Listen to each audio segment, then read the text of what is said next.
Bismillahirrahmanirrahim. Assalamualaikum warahmatullahi wabarakatuh. Selamat datang kembali di ruang Jalin English Course. Ini merupakan materi kedua dan masih erat kaitannya dengan materi pertama. Materi pertama kita belajar noun atau kata benda. Materi kedua kita akan belajar pronoun atau kata ganti dari kata benda itu sendiri. Sebagaimana biasa, sebelum lebih lanjut membahas tentang inti materi kita, perlu kita untuk memahami tujuan-tujuan pembelajaran kita.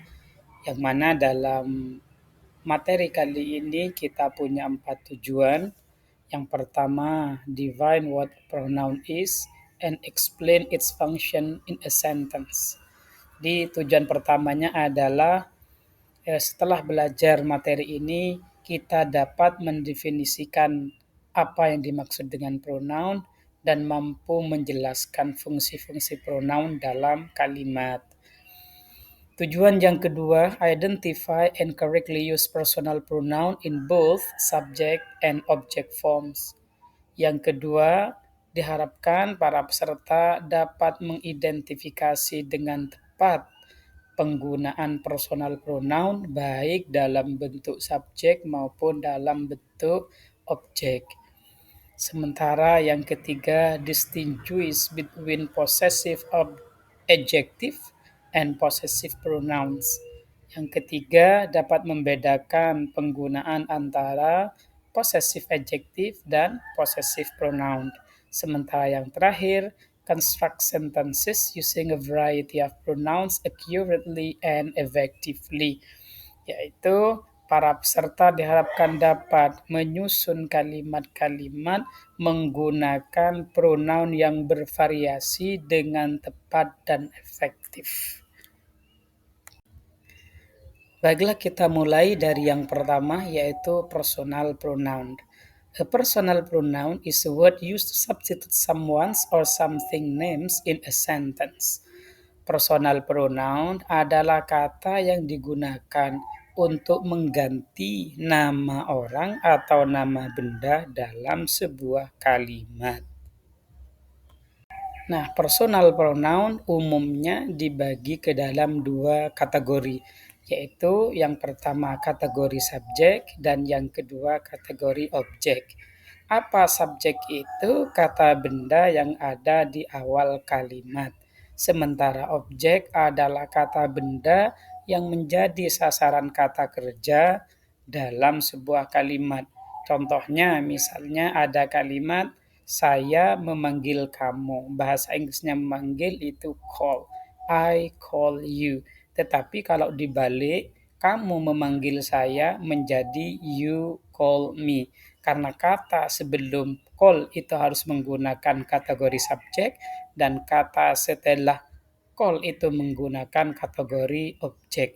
Nah, gabungan subjek, predikat atau kata kerja dan objek tersebut disebut kalimat yang akan menjadi fondasi awal bagi kita untuk berkomunikasi bahasa Inggris.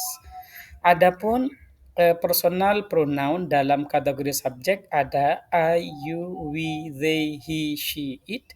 Sementara dalam kategori objek ada me, you, us, them, him, her, it. Nah, setiap peserta dalam hal ini wajib hafal di luar kepala.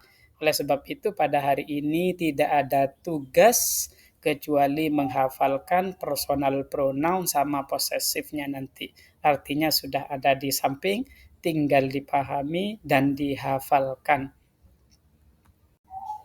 Selanjutnya, dalam materi pronoun kita kali ini, kita juga akan membahas posesif.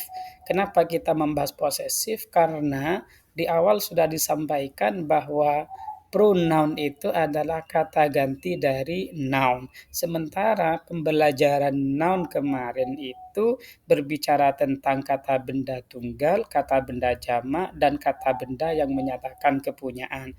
Jadi ini masih ada hubungannya dengan materi pertama. Lalu apa possessive maksudnya? Possessive shows ownership. Jadi possessive maksudnya menyatakan kepemilikan. Pronoun has two kinds of possessive. Dalam konteks pronoun atau kata ganti, posesif itu ada dua macam.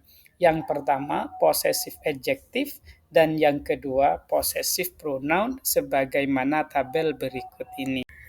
Nah, ini dia pronoun yang menyatakan kepunyaan atau posesif.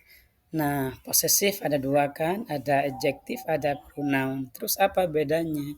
Untuk posesif adjektif di situ adalah kata yang menyatakan kepunyaan dengan cara mengikut sertakan kata bendanya.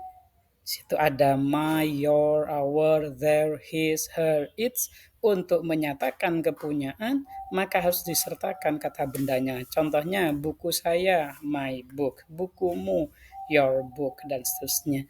Sementara possessive pronouns adalah kata yang menyatakan kepunyaan tanpa mengikut sertakan kata bendanya. Di sini daftarnya ada mine, yours, ours, theirs, his, hers, dan its. Baiklah, para peserta, demikian materi kita pada kesempatan kali ini. Silahkan dihafalkan antara personal pronoun dan posesifnya sebagai tugas hari ini.